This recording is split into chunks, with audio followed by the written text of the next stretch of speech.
Hello, my friends. Big show today. I've got two exciting things I want to tell you about. The first is I went to a Pierre Poilievre press conference today. I put a question to him and I got an interesting answer. I want to show you the whole back and forth. But first, I want to tell you about a proposed bill in Quebec that would ban praying in public places. Now, what are they worried about? Are they worried about the Amish again, or Quakers? Are they worried about Hindus? No, you know what they're worried about. Hamas protesters praying outside the Catholic Basilica. I'll tell you how this proposed bill came about and why I think it's not going to work. But first, let me invite you to become a subscriber to Rebel News Plus. That's the video version of this podcast. I want you to see the videos that our reporter Alexa Lavoie did from outside this mighty church in Montreal that got so many views it forced the politicians to act. Just go to rebelnewsplus.com, click subscribe. It's $8 a month. Might not sound like a lot of dough to you, but boy, it adds up for us. It's how we stay free and independent of government. We don't take any government money, and it shows. Oh yeah, one more thing. This podcast is brought to you by Rebel News. That's right. So if you want to support us, why not do it in a win-win fashion by shopping for yourself? One of my favorite things to do. Head to rebelnewsstore.com to pick the patriotic gear that pleases your heart. And while you're there, use coupon code DREA10 to save while you do.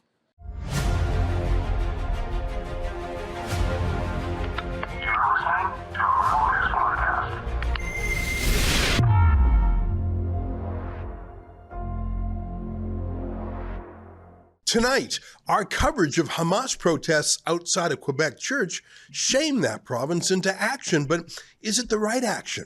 It's August 29th, and this is the Ezra Levant Show. Shame on you, you censorious thug.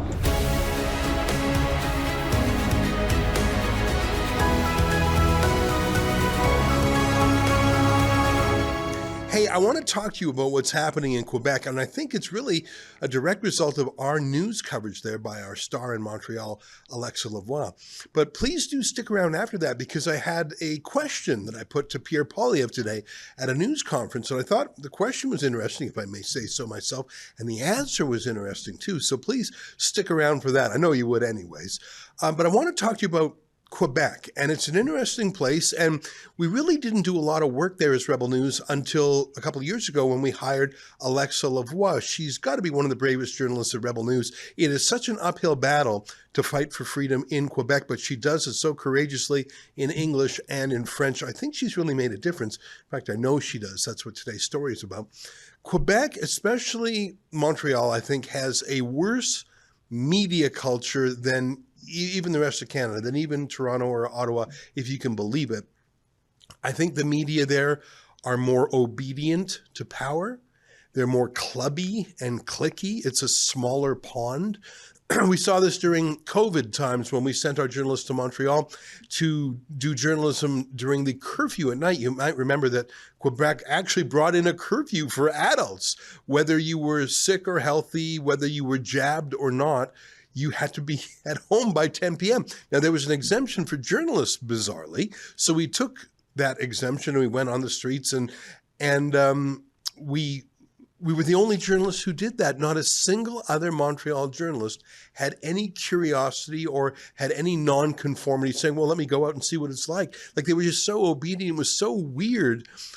We also saw this at the leaders' debates in Montreal. That's where in the last general election, all the journalists were gathered together in Montreal, at the CBC headquarters, actually, to see their reaction to Rebel News. It wasn't so much that they hated that we were more conservative or whatever. It's that we were different and outsiders and we're not part of their club. It's so tough being a rebel in Quebec. So I salute our Alexa. And by the way, that club, it's not just journalists in the club. The club includes the police and politicians. They're all in it together.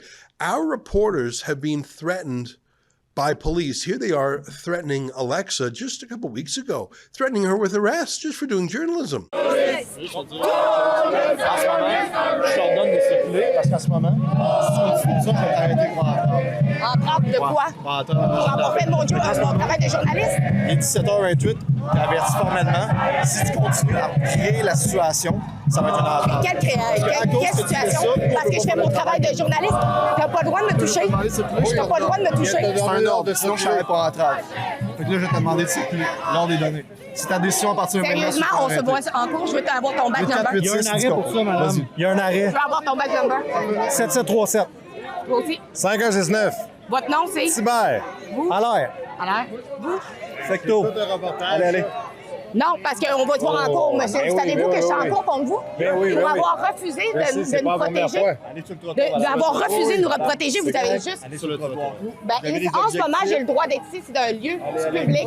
Et je suis ici. Je m'en fiche, messieurs. Vous ne protégez pas les journalistes. Et on l'a vu. Non, vous ne l'avez pas vu. Ben oui, vous m'avez empêché de faire mon travail de journaliste. Non, tu fais très bien ton travail de là. T'as pas besoin d'être un livre. Parce que vous pensez que les prières de rue ne sont pas d'actualité, monsieur. En passant, là, en ce moment, il y a un projet de loi pour bannir ces prières de rue-là, monsieur. On n'est pas sur la même longueur d'onde. OK, vous êtes du côté des musulmans, des islamistes? Police stand by literally 5 feet away from Alexa while she's attacked by Antifa. Antifa and police both hate Rebel News. Take a look. News, they call it! Rebel News, they call it! Rebel News, they call it! Rebel News, they call it! Bye bye bye!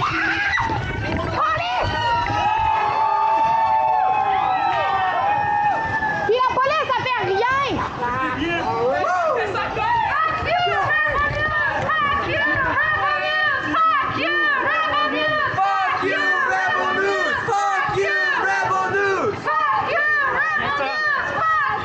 Hey, la police! La police!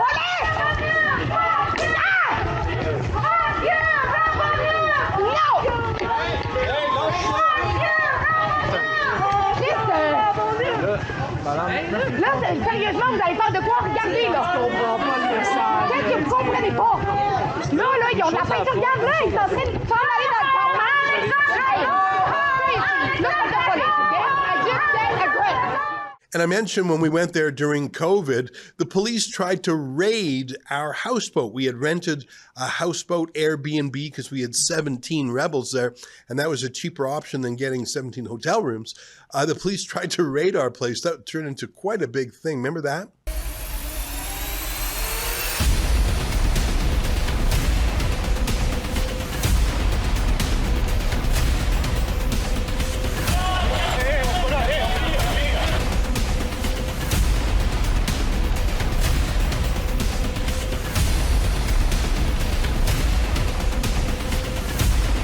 All of a sudden, all of the Montreal police were on us like we had done something. Come back with a warrant. Who are these rogue, dirty cops? You gotta stop lying. My hands. You gotta stop lying. You wicked liar. When Montreal police accost our reporters, you know what they call us? Jew media. What? Who are you, sir? I'm with Rebel News. I'm not media Jewif.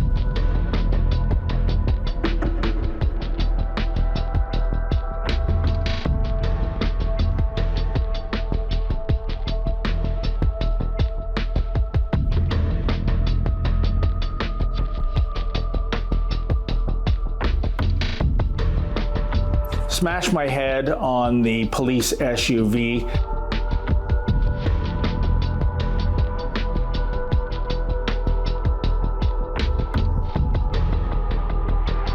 They started expanding the police perimeter as if we're like a COVID crime scene. They will taser you. They have already arrested one of our reporters. Yeah, Montreal's a tough place to be a freedom journalist. But I think the interesting story I want to talk to you about today is the church. There's this big church called the Basilica in Montreal. It's very old. It's very gorgeous. It really feels like one of the great churches of Europe.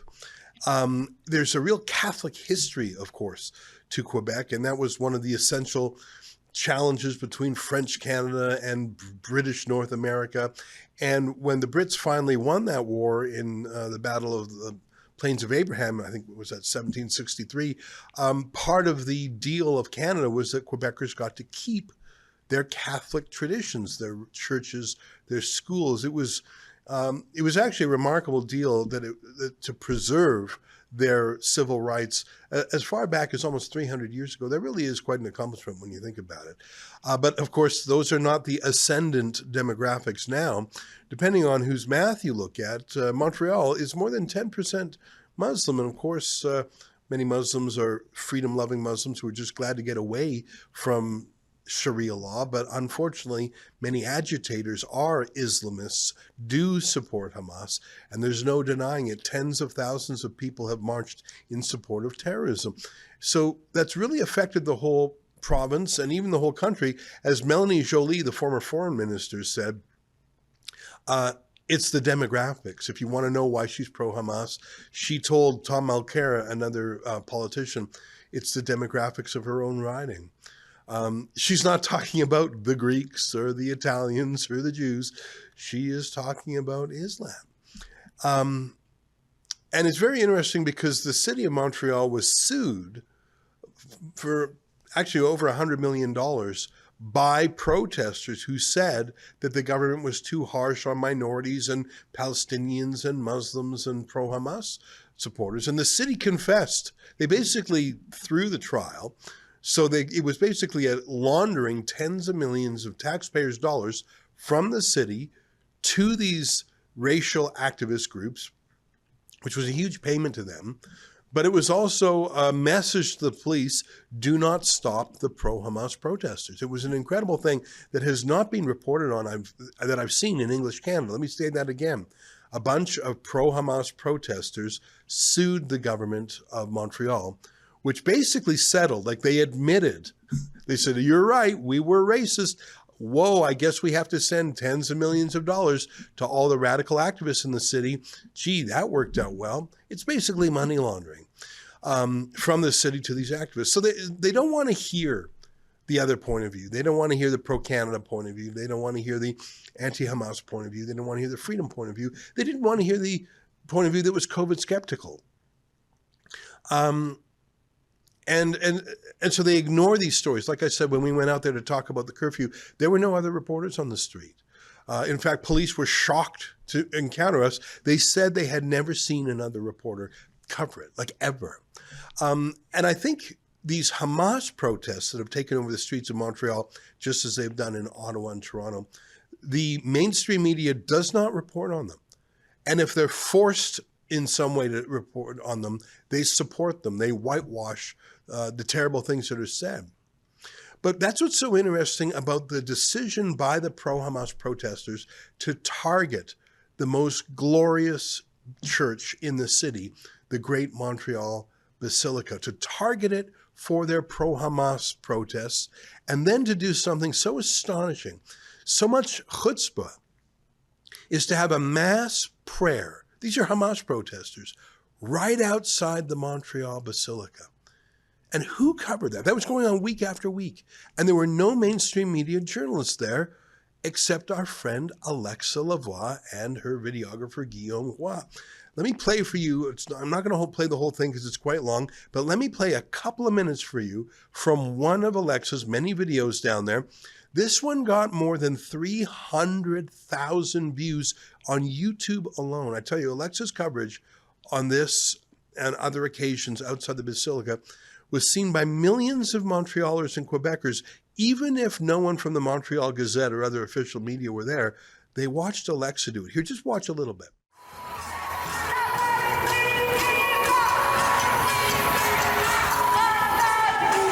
The two groups faced off, with Montreal for Palestine standing for a long time in front of the counter-protester. They played, of course, the card of racism and Islamophobia while flashing middle fingers. The anti-Israel protesters seemed surprised and shaken when they saw the counter-protesters waving the Quebec flag.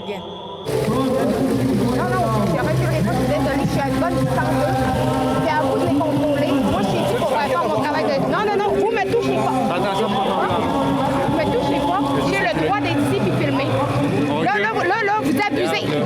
Touchez pas, voyons, arrêtez. Hey, sérieusement, c'est n'importe quoi votre affaire, là. Hey, vous savez, là.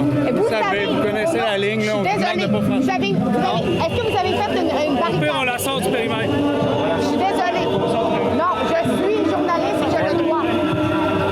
Moi, je suis là juste pour filmer et j'ai le droit. Tantôt, j'étais sur le coin, j'étais bien plus proche d'eux autres puis vous avez rien fait. Dans le périmètre, jusqu'à ce que là.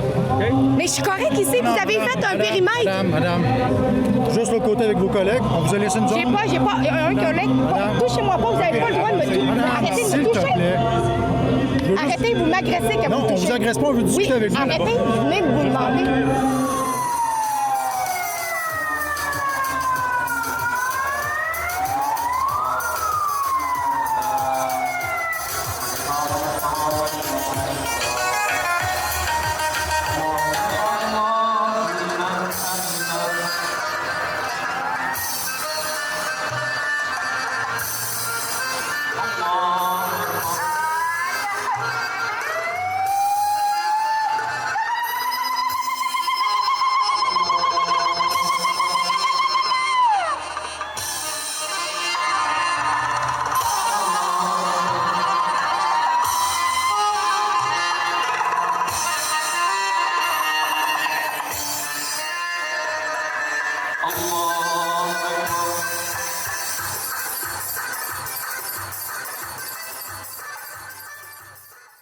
Alexa kept going back again and again. Here's another clip of that. What are you doing?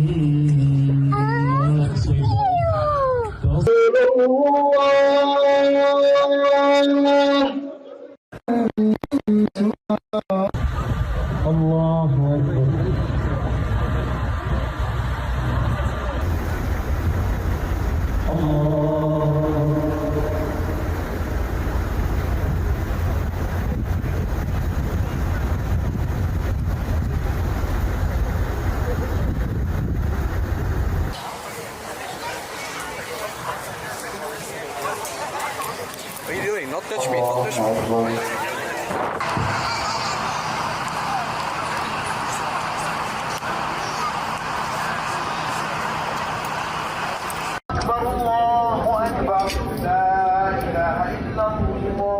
There are other places in Montreal that have been taken over by migrants as well. Alexa covered some of that, including, for example, swimming pools. New, it's not really new, but this phenomenon increasing with the fact that we receive a massive new immigrants here in Quebec and in Canada.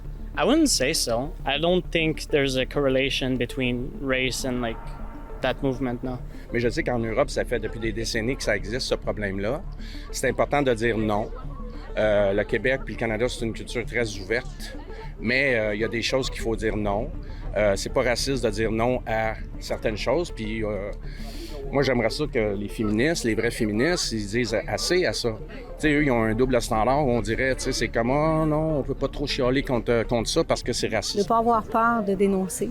Je pense que les gens ont été beaucoup retenus par la peur, puis la peur de se faire traiter de raciste ou d'intolérant, mais c'est pas une question de racisme ou d'intolérance, c'est tolérance zéro pour tout le monde d'agir de la sorte avec... Mass immigration has brought many challenges, and what I'm about to show you is one of the most concerning. Women and children no longer feel safe. Incidents of staring, groping, and inappropriate behavior have been reported multiple times right here in Montreal's public swimming pools. Now, let me say a few things about prayer. I believe that everyone should have the right to pray. A Jew in a synagogue, a Christian in a church, a Muslim in a mosque. There are close to 100 mosques in the Montreal area. There's no shortage of places to pray. But to pray on a public square or in a public street outside the Catholic Basilica is not about religious expression.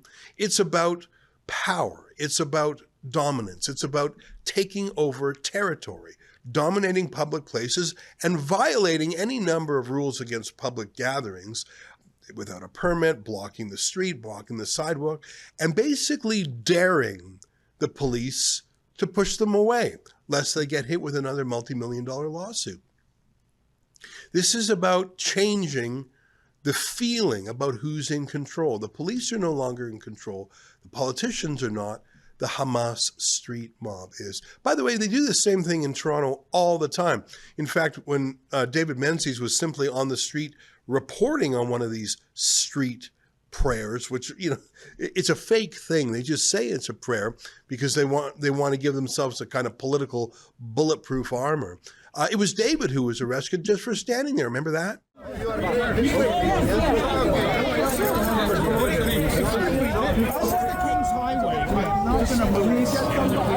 What is going on now? We just want you. What's the problem? Guys, excuse me. We're trying to put him behind the. Hey, that's my guy. That's my guy. Stop. Hey. Why don't you take care of the. I tell you, I keep saying if only the trucker convoy in 2022 had just flown the Hamas flag or worn keffiyehs, they would still be there 3 years later. The police wouldn't do a thing. Maybe the police would bring them hot coffee and donuts. But that's the thing about independent journalists like Alexa.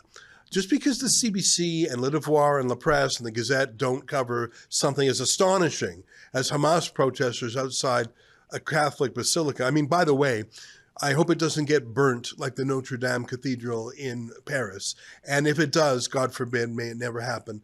Hopefully the government doesn't rule out arson and terrorism before even doing an investigation. But when you have Hamas protesters outside a church, it's time to put in surveillance cameras and a few more fire extinguishers, don't you think?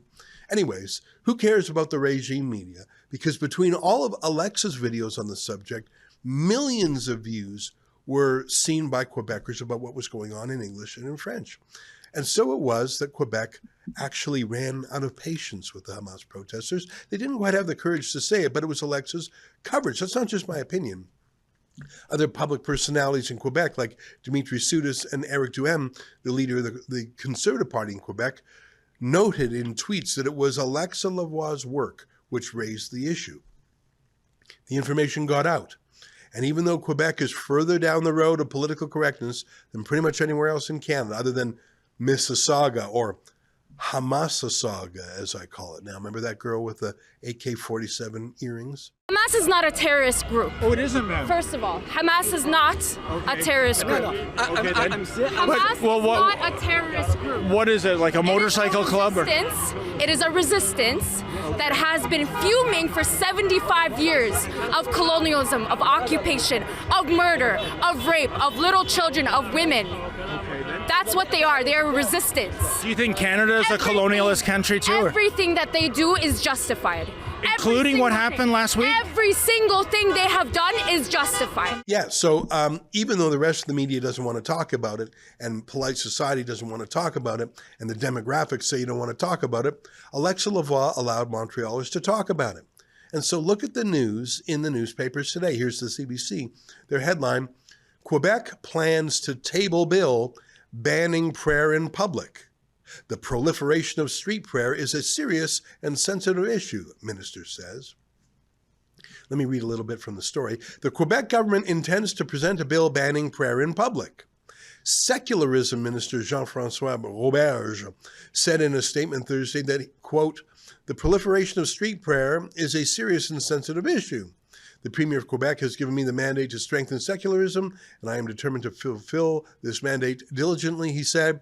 Quote, this fall, we will therefore introduce a bill to strengthen secularism in Quebec, in particular by banning street prayers.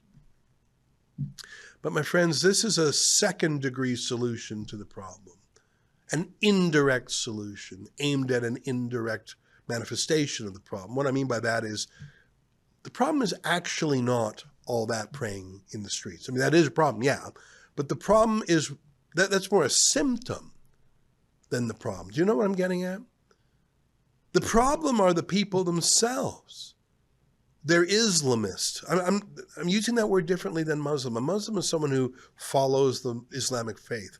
An Islamist is a political weaponization of Islam, sometimes including with violence. They're weaponizing Islam to attack the institutions of the state, and in this case, the institutions of the Catholic Church.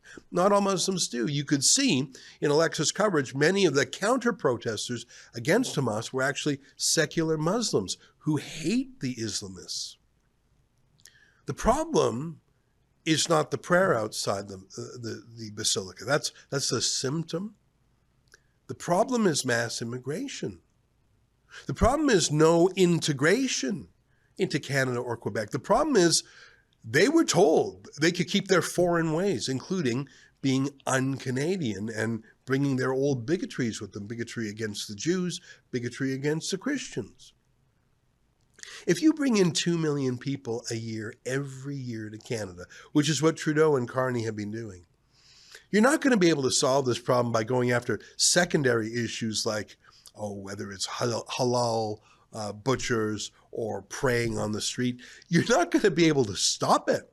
And by the way, we've seen this before. If you bring in laws to solve a secondary problem, for example, hate speech against Jews, let's say, which is happening a lot, hate speech targeting Christians, hate speech targeting Jews, if you say that's what we're going to do, those laws are going to be used by Islamists to target Christians and Jews. And that's how I think this rule against public praying will be used.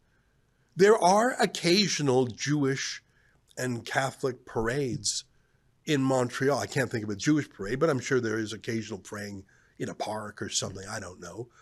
And I know there are some official Catholic events, including a parade. Would those now be banned after centuries of the French Catholic Pact in Quebec, after the Treaty of the Plains of Abraham, where they came to an agreement that Catholics would retain their religious rights? Are we going to end centuries of Catholic expression in Quebec so that we can try to stop Islamist expression?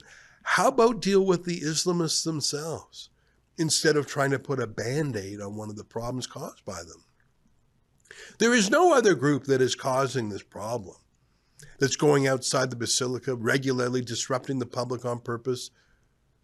Stop trying to say this is about laicism. That's the word they use in French to talk about the opposite of religiosity. This is not about secularism. It's not about all religions. It's about stopping one particular political religious force. But Melanie Joly points out they've got the demographics. Look, here's my thoughts about this Quebec ban. It came about because Alexa Lavoie showed what was happening on the street where the rest of the media wouldn't. But the proposed solution to limit freedom of expression for religious prayer, I know what they're trying to do. It's obvious. They're trying to get these Hamas supporters away from the church. But if they can't even name the problem, they'll never be able to stop it. Stay with me for more from my quick chat with Pierre Poilievre today.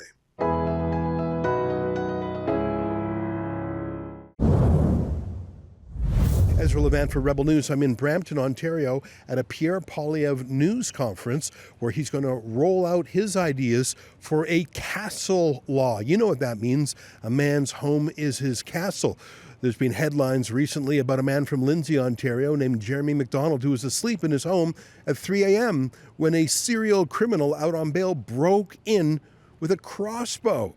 Jeremy defended himself. There was an altercation and the intruder was sent to hospital, but Jeremy, the homeowner, was prosecuted. An outrageous event, but all too common in the crime wave that is Canada now. Crime is raging to such a point where people are now demanding the ability to defend themselves in their own homes because they know the law will not defend them. And rightly, Canadians believe that they need to defend themselves if an intruder who's probably out on bail for the 100th time under Liberal laws comes into the house, and frankly, they should have the right to defend themselves and their property against an intruder. But it is sad that we've come to a place where people feel the law will not protect them, and Mr. Carney has sent home Canadian MPs while crime, the cost of living, housing costs, immigration are all up, while elbows are down.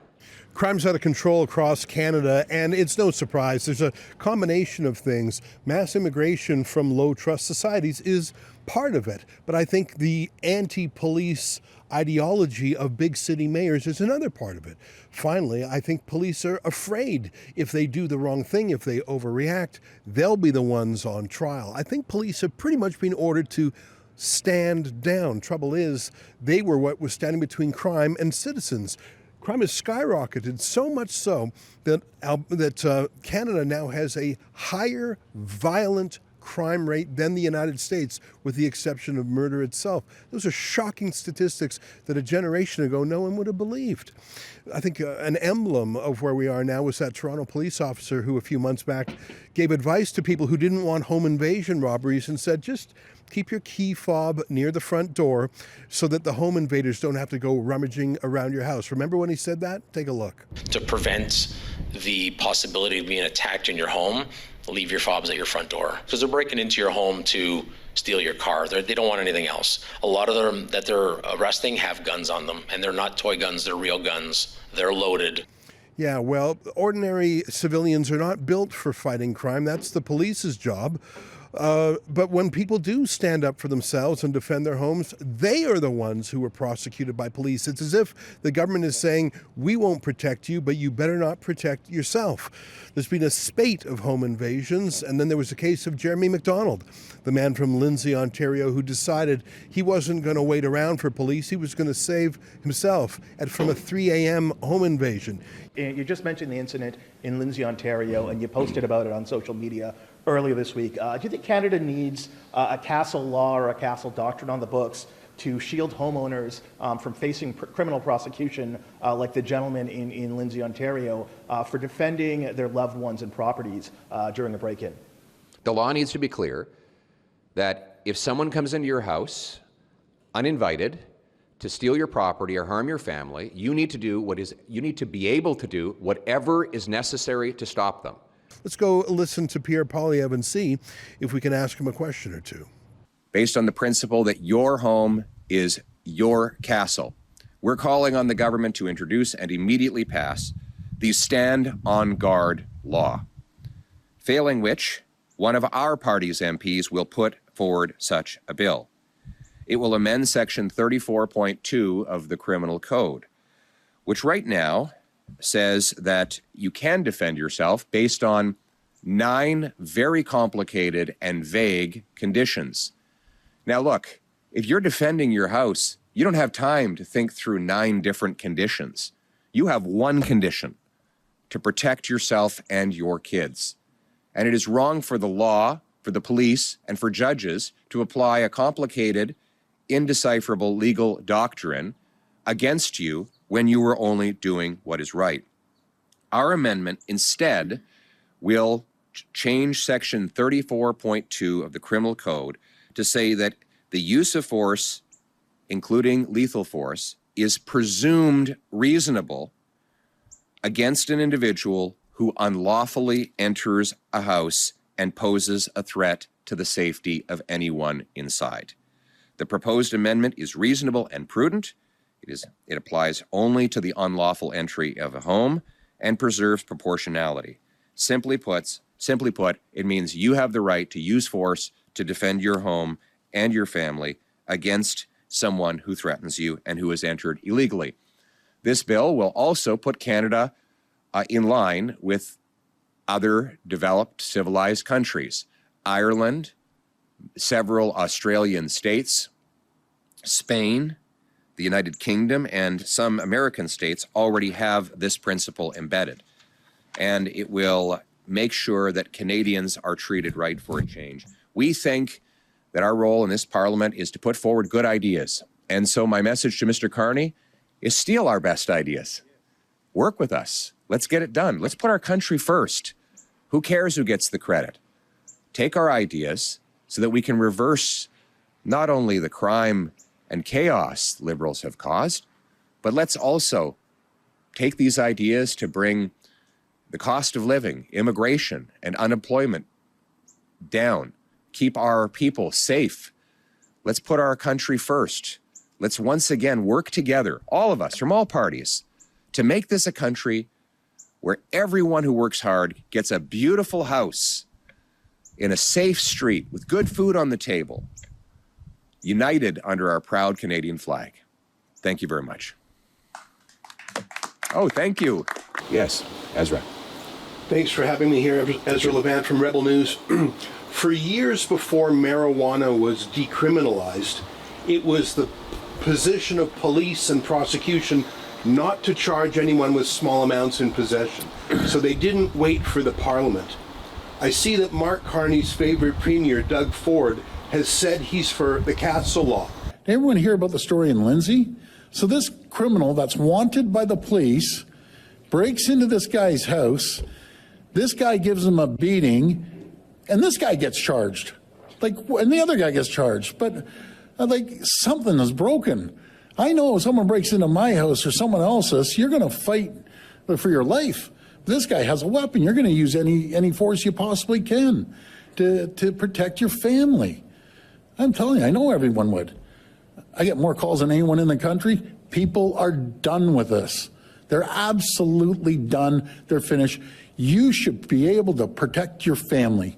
When someone's going in there to harm your family and your kids, you should use all resources you possibly can to protect your family. And maybe these criminals will think twice about breaking into someone's home. And other provinces like Alberta have said that too. Well, if you don't want to get shot or beaten up, don't break into people's houses. It's pretty straightforward. Will you call on Doug Ford not to wait for Carney to reconvene Parliament, but rather to issue a statement that there will be no more prosecutions of homeowners who defend their homes just as a matter of policy, because right now his prosecutors are going after Jeremy McDonald, whose home was invaded in Lindsay, Ontario. And those are provincial prosecutors who are doing that? Yes. Well, I think that's a great idea. I don't know the legal powers that a premier has to direct the prosecution service, so I would not comment on it. But I would hope prosecutors would stop going after law-abiding people who are defending their property. We need prosecutors to go after criminals. Now, as for their ability to do that, I've never been a Crown prosecutor, so I don't know. We have a Crown prosecutor here, Larry Brock, so maybe he can jump in on this. But I will say this: we need to change the law. Let's make the law clear.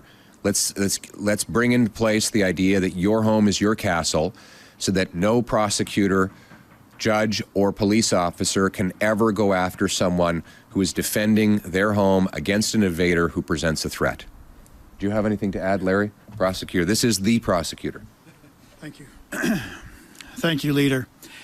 Although Crown prosecutors in every province, particularly in Ontario, maintain independence, so long as they can justify that independence, they are still directed policy-wise by the Attorney General. In this case, the Attorney General of Ontario being Doug Downey.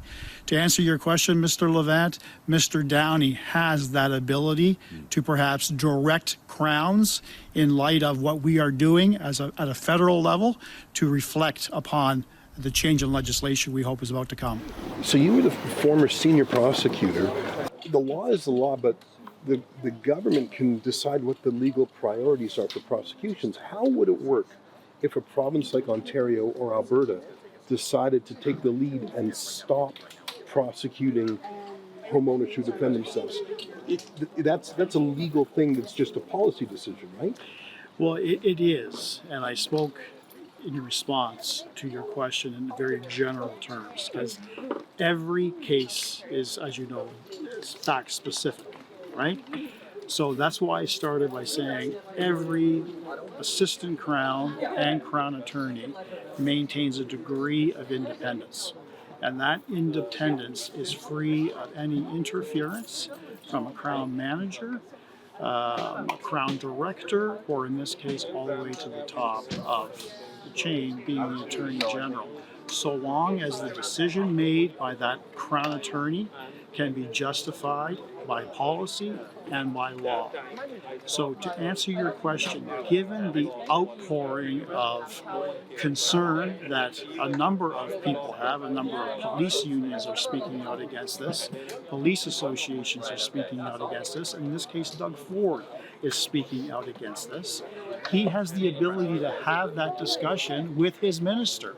And that minister has the ability to direct crowns across the province to really reflect on that decision to continue a prosecution.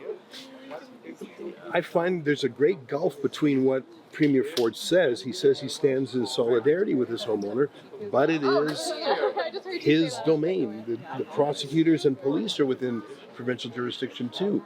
He could, I suppose he could do, he could say, look, unless there's an egregious case, we're just not going to put resources to it. Like he could change this without waiting for Parliament, right? He can't change the law, but he can he can say it's not in my assessment of the public interest of Ontario is we're not going to put resources. Yeah, and but that's not his domain. That's the Attorney General. That's the domain of the Attorney General, flowing down right to the Crown Prosecutor, who has carriage of, in this case, the Mackenzie file. You've got to ask yourself two questions, Ezra, as a Crown Attorney, whether it's a shoplifting charge all the way to a multi-homicide case. Is there a reasonable prospect of a conviction? Is the evidence such that you receive from the Crown that you can produce evidence to the court to establish proof beyond a reasonable doubt? And secondly, and most importantly to your point, is there a public interest in continuing the prosecution? So what I have seen from Crowns across this great country of ours is they have relied on the public interest to discontinue a prosecution involving a homeowner who have defended themselves. But again, it's very case specific. It depends on the circumstances, it depends on the time of the day, it depends on the force that was used, the weapon that was brandished, a whole litany of factors. And that's why Pierre is saying we don't want a judge to second guess the immediate decisions made by a homeowner. At 3 a.m. in the dark. Precisely. Right? You've literally got seconds to make a decision. And your first instinct is to protect your family. Right. Thank you for this education. I know you were in the heart of these decisions as a prosecutor. I was. So I can imagine that this bill that your leader proposes really reflects how it really is for prosecutors. Well, we're seeking to clarify this area so that right now we have a massive gray area when it comes to defense of home and defense of property.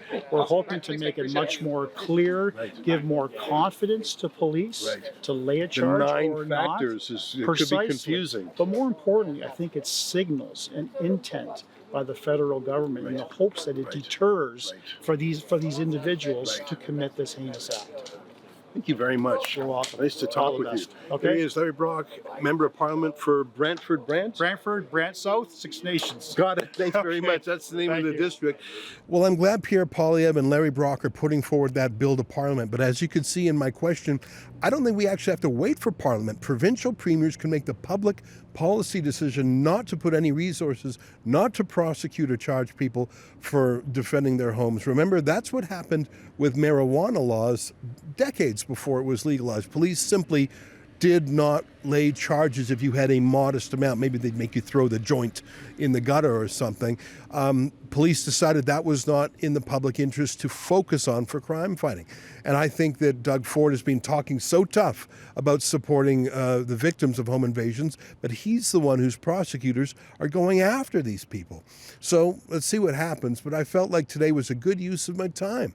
It was very nice to be invited to a press conference to put a question that was answered both by the leader of the party and by a criminal justice expert, Larry Brock, the MP. And I think my idea sort of perked their ears up a bit. So I'm glad I came out here today. If you want to join the battle to defend Jeremy McDonald, we're crowdfunding. He's the man in Lindsay, Ontario, who had the home invasion. He's the one being charged. He's a man of modest means. Go to savejeremy.com. I'm here in Brampton, Ontario, where Pierre Poilievre is talking about home invasions and a castle law. To learn more, go to castlelawnow.com. Well, that's our show for today. Enjoy the long weekend. I'll have a special show for you on Monday. Until then, on behalf of all of us here at Rebel World Headquarters, to you at home, good night, and keep fighting for freedom.